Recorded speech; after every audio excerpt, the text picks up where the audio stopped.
Kalau pertanyaannya kenapa bisa, ya kenapa tidak? Itu aja sih. Ya, tapi kan Slayer udah bubar sebenarnya. Tapi kalian kenapa masih mau berkolaborasi sama si band ini? Iya. Sebetulnya kalau misalkan ditanya kenapa kok bisa segala macam sama Slayer, sebetulnya awalnya sih agak nice try sih. Dalam arti kita mencoba untuk reach out ke pihak Slayer lewat perwakilan pemegang lisensi merchandise kurang lebih seperti itu ya.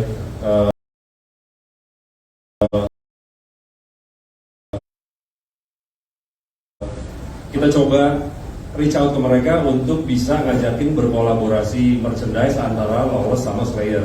Otomatis pastinya si Slayer nggak tahu kita siapa, kemungkinan besar gitu kan. Jadi kita mencoba melewati prosesnya untuk bisa mengadakan company profile, kita kirim ke mereka, kita coba jelasin juga siapa kita, apa aja yang udah pernah kita lakukan sebelumnya segala macam. Setelah mungkin dinilai cukup impresif secara portfolio, akhirnya Slayer setuju untuk bisa berkolaborasi sama Lawless Jakarta.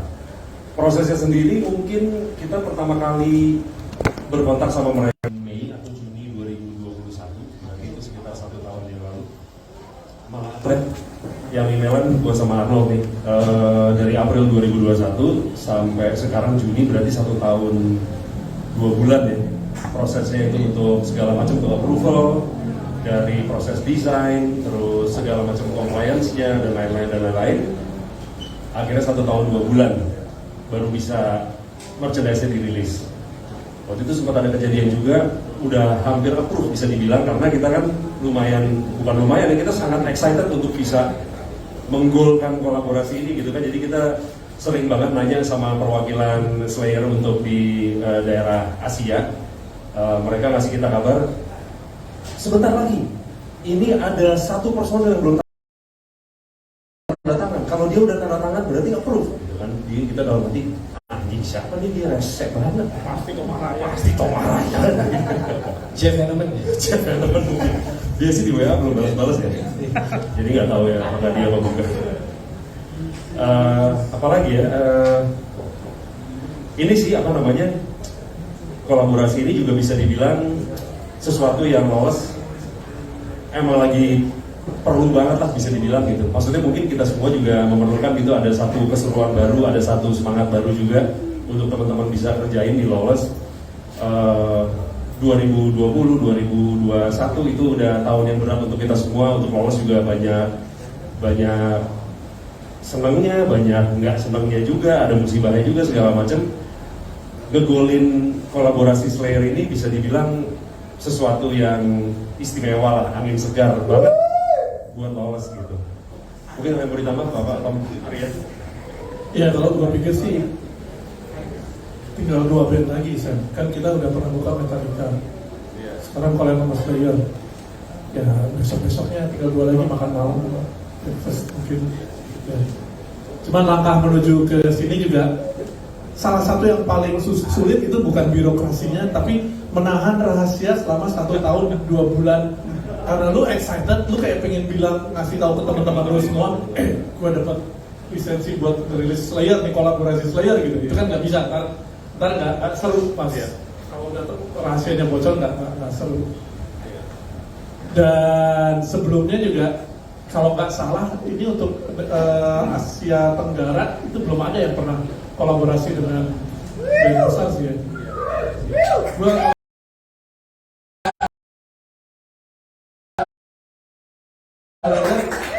Indonesia sih belum ya. Jepang pun dengan Slayer belum ya. Kalau brand clothing Jepang. Jadi sebelum ada Lawless, setahu gua ada yang untuk clothing itu ada Supreme pertama, Supreme dengan Slayer, lalu Diamond Supply sama Rebel 8. Itu semuanya brand US semuanya. Dan Lawless adalah brand yang dari Asia Tenggara. Dan gue ingat waktu itu 2013 waktu Supreme Slayer itu collab, kebetulan gue lagi ada di Jepang dan gue lewat toko Supreme dan gue masuk dan gue pengen lihat Supreme Slayer seperti apa. Dan yang gue lihat misalnya kayak gini ya, kayak kurang Twitter kayak kurang bahannya juga. Ini mana apa perusahaan sablon di Bandung? Gitu. Dan udah gitu kayak hoodie mereka kalau dihargai sekitar 2,5 juta. Jadi sebenarnya kolaborasi kita sangat terjangkau dibanding yang brand-brand itu. Tapi ya brand itu kan mungkin lebih internasional ya. Kita hitungannya brand lagi ya lokal. Iya kayak gitu. Tapi karena ini yang pertama juga, jadi kita juga masih menunggu si brandnya sendiri, itu sama sosial medianya sendiri untuk mengumumkan juga sih ya. Banyak yang apa ya, karena ini pertama kita belum tahu caranya gimana. Kayak tadi video tadi akhirnya kita juga kita pengennya pakai musik Slayer. Ternyata mereka nggak bilang kalau mau memakai musik Slayer itu beda lagi nih kontraknya gitu. Jadi lumayan ribet kayak gitu. Iya. Dan sedangkan waktu udah lumayan mepet. Iya, jadi nanti mungkin tahun depan kalau kita collab sama Katy Perry kita harus memikirkan itu ya saya. Betul. Dari awal. Apa lagi ya? Ini kayak menurut lo artikel yang paling unik dan yang paling menarik tuh yang mana ya menurut kalian? Dulu deh. Ada beberapa desain, gue kan bertanggung jawab pada desain. Jadi ada beberapa desain kaos Slayer yang udah lama nggak pernah ada, nggak pernah di reissue sama gue, diambil kembali dan gue tanya tuh ke pihak Slayer-nya, kirimlah filenya ternyata kecil banget. Jadi harus di trace ulang. Iya, jadi mereka ngirim banyak, bukan di trace ulang aja, mereka ngirim kayak puluhan desain, tapi file yang ukuran high res itu nggak banyak, jadi itu harus diakalin banyak tuh. Ada yang diperbaiki di tracing ulang semirip mungkin, ada juga yang yang akhirnya ada yang 1-2 yang sebenarnya gue pengen banget tapi nggak pakai gitu. Dan gue konsepnya di sini tetap kayak ini Lawless dan Slayer, tapi feel bajunya juga tetap kayak baju bandnya. Dia feelnya kayak kaos band tetap. Oh, oke, iya. Mungkin kita lempar ke teman-teman media kali ya. Dari mereka mungkin ada yang mau ditanyain. Silakan. Siapa yang mau bertanya?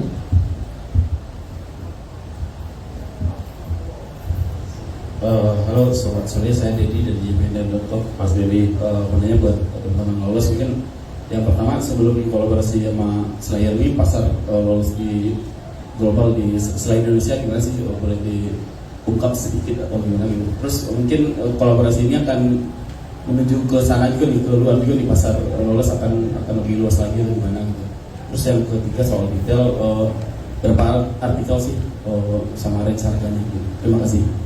Oke, thank you Mas Dendi. Kalau untuk pasar di luar Indonesia, sejujurnya sih memang sangat jauh lebih kecil dibanding pasar lokal gitu. Untuk pembeli mungkin dari luar Indonesia, mungkin dari Malaysia, Singapura atau Jepang itu kita ada from time to time ada. Cuman memang juga sebagian dari mereka memang orang Indonesia juga sih sebetulnya yang tinggal di sana gitu. Jadi kalau misalkan apakah misalnya kolaborasi si Slayer ini akan bisa membuka pintu untuk pasar internasional yang lebih luas, ya tentu kami berharap seperti itu sih. Terus yang berikutnya tadi apa Mas? Sorry Mas. Oh iya, untuk si artikel Lawless X Slayer ini kita akan rilis dengan 12 artikel, dibagi dalam 2 batch. Jadi satu batch itu akan ada 6 dan 6. Hari ini sebetulnya kita udah ada beberapa artikel yang sudah sold out. Mestinya 18 artikel.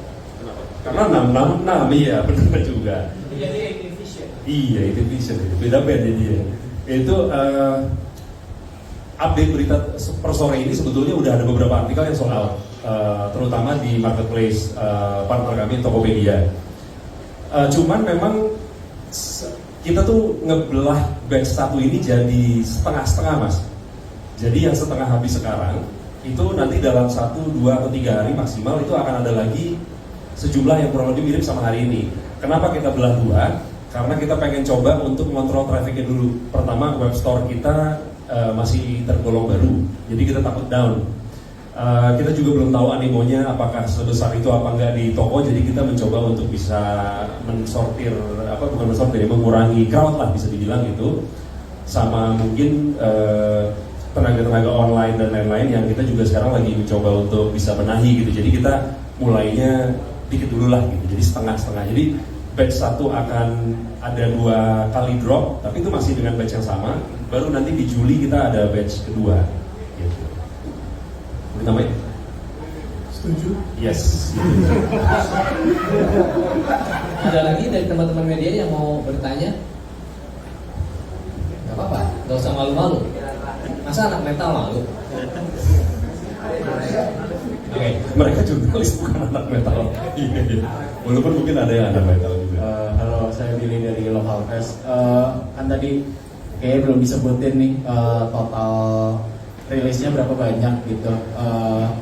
Mau tanya aja setiap artikel ada berapa banyak itemnya, dan kira-kira kalau misalkan nanti semua artikel sold out, apakah dari lo sendiri berminat untuk restock lagi atau enggak? Thank you.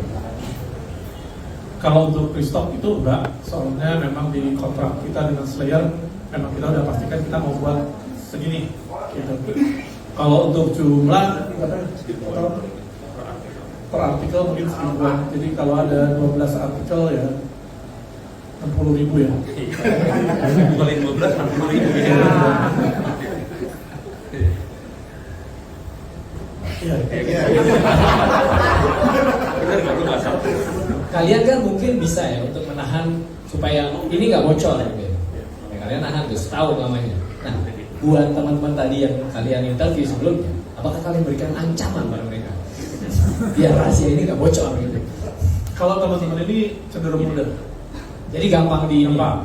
Yang secara serius adalah vendor-vendor. iya, betul ya. Itu kita memang pakai surat tender kerjasama. Iya. Kalau misalnya melanggar, do you wanna die?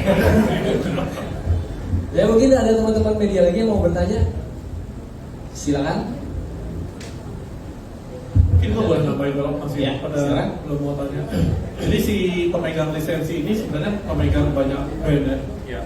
Dan kita juga sering lihat namanya di merchandise, dan kita bertanya-tanya sebelum kita memastikan Slayer memang ada godaan-godaan band-band lainnya. Ini gimana ya? Ini gimana ya? Tapi setelah berpikir kurang lebih 30 detik langsung ya lah, anjing Slayer lah, udah paling benar gitu. Udah paling benar Slayer lah gitu. Kita tadinya pengen Black Sabbath, ternyata Black Sabbath nggak dipegang oleh ini juga ya. Megadeth tadi deh. Ada di Bandung. Itu nama orang, itu grup band, bukan band. Kayaknya nggak megang kalau nggak salah. Beda lagi sih kalau itu.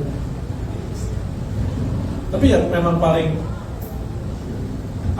karakteristik fans dari Slayer itu memang before band paling besar adalah Metallica. Cuma fans paling liar adalah Slayer. Gitu.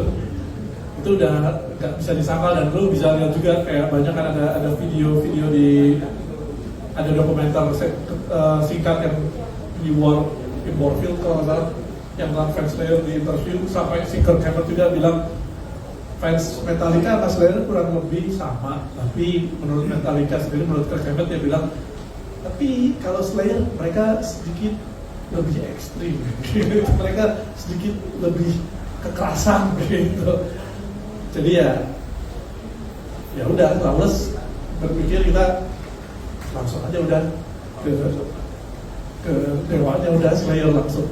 Selain itu juga kita juga emang udah mendengarkan Slayer gitu. Kalau ada banyak nggak di sini teman-teman yang udah pernah nonton Slayer? Belum, nggak ada. Kebetulan kita 3 kali. Kasian. Oh sorry. Itu gue inget waktu pertama kali gue nonton Slayer, kita udah antri. Waktu itu Slayer tahun 2006, 2007 tuh nama update kalau nggak salah. 2006 mereka ke Singapura, dan formatnya format klasik, ada Dave Lombardo, Jeff Hanneman juga masih hidup, jadi kita langsung ke sana. Cuman gosipnya Slayer Singapura tidak mengizinkan Slayer memainkan lagu-lagu yang anti agama. Terus kita menghitung lagu anti agama, oh 5, mereka sebanyak lagu lain, oke lah, boleh lah. Dan perjalanan menuju venue itu juga apa ya, lu kalau pengen nonton band yang udah lu dengarkan sejak kecil kan semangat gitu kan, ketika naik kereta di Singapura, begitu mendekati venue tuh dari tiap stasiun tuh mulai berdatangan. Akhirnya si kereta sendiri, si subway-nya sendiri hitam-hitam, kalau nggak baju Slayer semua. Terus ketemu marinir Amerika yang lagi berhenti di ini, para nonton gitu. Slayer man. Lalu bisa lu melihat matanya tuh bisa saling ngerti gitu, bro. Gitu. Dan ya udah, kita juga udah wah pop banget pas ngantri, wah Slayer, aduh Slayer, fucking Slayer gitu. Nanti dari sana tiba-tiba ada yang bilang Slayer gitu, terus dari sebelah sini juga ada Slayer gitu, terus dari Indonesia Slayer. Itu beda. Itu udah semangat, pintu dibuka, semua lari ke dalam. Kita nunggu lagi di dalam mungkin kayak sejam, terus tiba-tiba lampu dimatiin kan. Wah, semua adrenalin banget, laki banget. Tiba-tiba ada lagu, ada bayangan orang masuk. Wah, tambah ribut. Terus mainin lagu pertama, Sound of Heaven. Kebanyakan dari semua yang merasa tadi metal dan laki-laki,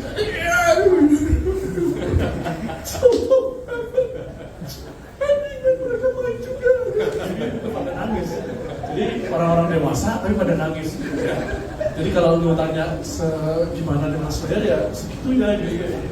Ya sialnya kita di Indonesia, kita di Asia mungkin band-band seperti ini nggak setiap tahun tur kan. Jadi kadang-kadang begitu ada kita kejar.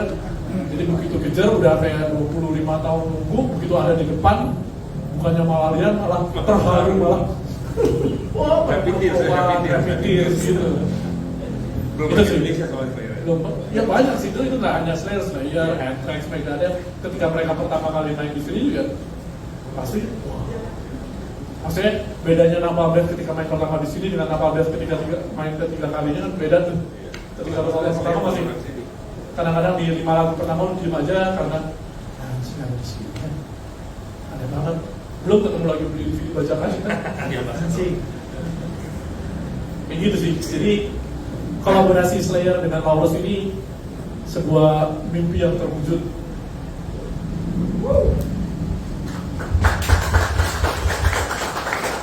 Ada lagi yang mau bertanya teman-teman media? Kalau ada mungkin ntar bisa nanya langsung lebih boleh. Iya bisa. Ya. Dari vendor, Juga bayar. Maaf belum bayar ya mas ya. ini kan sudah mimpi yang terwujud. Apakah ada mimpi-mimpi lagi yang akan terwujud lagi? Ya jelas tadi Katy Perry kan ya. Iya disebut ya. Pastinya ada sih. Maksudnya kalau misalkan kita ditanya band favorit itu atau apa band yang bakalan lu pengen kolaborasi ke depannya, itu terlalu banyak sih. Terlalu banyak. Tapi kalau kita ngomongin salah satu yang terbesar ya Slayer udah pasti. Terus apa kalau soal desain, mereka aja ribet nggak sih? Maksudnya ketika lu kan pasti butuh ACC juga kan dari mereka kan? Itu prosesnya ribet? Enggak, mungkin karena mereka bukan klien ya. Enggak terbiasa kerja sama agensi di studio VO gitu misalnya ya. Oke, Jadi enggak ribet sama sekali sih. Jadi Soalnya ini oke gitu. Iya bisa dibilang waktu itu semacam kayak one take oke lah ya. Nggak terlalu ada revisi. Nggak ada sih, nggak ada revisi. Cuman lama aja. Lama benar. Kayak prosesnya adalah perwakilan lisensinya adalah ada di Filipina. Dari Filipina harus ke Inggris. Padahal ini band Amerika, dari Inggris ke Amerika. Jadi lama. Terus by the time kita tanya, ini udah oke belum? Oke, saya tanyakan. Filipina kita tanya Filipina, oke saya tanyakan. Filipina tanya ke Inggris, Inggris tanya ke Amerika. Amerika bilang, oh lagi weekend nih, udah pada libur. Senin ya? Senin ya? Tanya lagi. Atau kan Senin ya, tolong ingetin. Jadi lebih lama kan nunggunya ya. Nunggunya sih. Makanya 1 tahun 2 bulan tuh ini. Ya dan ini pun juga sebenarnya belum sempurna kan, lagu aja belum kita Oh, oke. Tapi nanti bakal diurus atau sedang sih sebenarnya lagi proses. Tapi kalau memang terlalu lama ya udah nggak. nggak usah? Iya. Tapi tahu juga kita masih ada batch 2 jadi ada kemungkinan untuk Bisa. ya. nggak mungkin ya tahun depan nanti Lawless akan menggelontorkan pertanyaan lagi. Oke, tahun ini kira-kira Lawless akan collab dengan siapa? Orang menjawab, wah ini. Kan kita jawab Slayer lagi. Ternyata yang base 2-nya tahun depan. Pasti kita ada empat. Yang cukup bikin lama juga adalah dari akhirnya udah oke, kita kan juga harus memanage produksinya nih.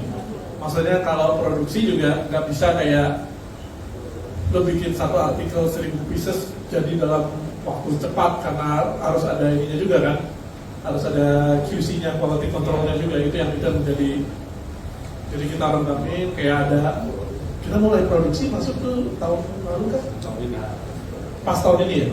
Tapi jadwalnya mestinya tahun lalu kan ya? Kalau nggak salah mestinya November, tapi karena belum banyak di approve, akhirnya baru tahun ini masuk. Gue penasaran nilai kontraknya sih, apakah besar? Enggak, gue waktu itu SMS Tom Araya harga underground. Ayo sama kali, harga underground nih, nggak ada sponsor gitu ya. Udahlah, kalau ini emang brand baru datang ya udahlah. Dan untuk berapa tahun? Lisensinya? Lisensinya? Kita pegang 2 tahun. Oh 2 tahun ya. Bisa lari di konten. Enggak sih kayaknya. Tapi Ini aja udah. kalau bikin baru bisa ya? Bikin baru sebenarnya bisa, tapi kita belum ada rencana ke sana. Tapi yang jelas yang udah ada sekarang sih nggak akan di stop. Tuh ya. Buat teman-teman, buruan beli. Tadi pagi sih, kan kita tadi start sellingnya jam 2. Tadi pagi jam 11 atau jam 12 di Tokopedia udah ada open PO. Iya. Dari Klaten. Dan udah laku 1 gue lihat. Udah laku 1. Udah aneh banget itu gimana? Kalau dia nggak dapet gimana? Udah laku 1, kalau dia nggak dapet gimana tuh? Jadi ini emang kayak apa ya? Supply and demand juga emang nggak. Kita berusaha untuk membatasi, emang bagusnya emang fans Slayer aja yang dapat gitu kan. Tapi emang kalau udah kayak gini emang nggak bisa dihindari, ada yang coba numpuk atau apa gitu. Tapi dari kitanya juga, kalau misalnya kayak dari website, kalau dari Tokopedia misalnya ada yang order misalnya, set dia beli S5, M20, L20, nah itu kita bisa hold dulu. Gitu. Oh, okay. Tapi kalau untuk pembelian langsung kalian tidak membatasi berapa banyak satu orang untuk berapa piece? Iya, tapi biasanya kita tanya 3 lagu favorit itu apa. Oh, okay. Terus pertanyaan kedua adalah lebih bermakna mana? Solo Jeff Hanneman dan Kerry King di album Hell Awaits atau di Raining Blood? Oh, siapa yang pernah mukul Tom Araya? Nah, siapa? Tom Araya pernah lagi mabuk mencingin Ya, itu. rambut band siapa? Ya, itu dia. Itu sebuah trivia yang nggak laku dong.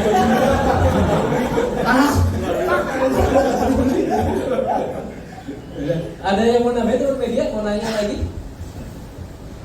Kalau tidak ada, mungkin kita tutup sesi tanya jawab ini. Nanti kalian bisa mingle langsung dengan 2 personel Slayer ini ya, untuk langsung tanya jawab secara lebih akrab. Kapan lagi kan ketemu personel Slayer secara langsung gitu loh. Tom Aryan dan Sammy King. Jadi buat teman-teman media silakan kalau yang mau foto bareng sama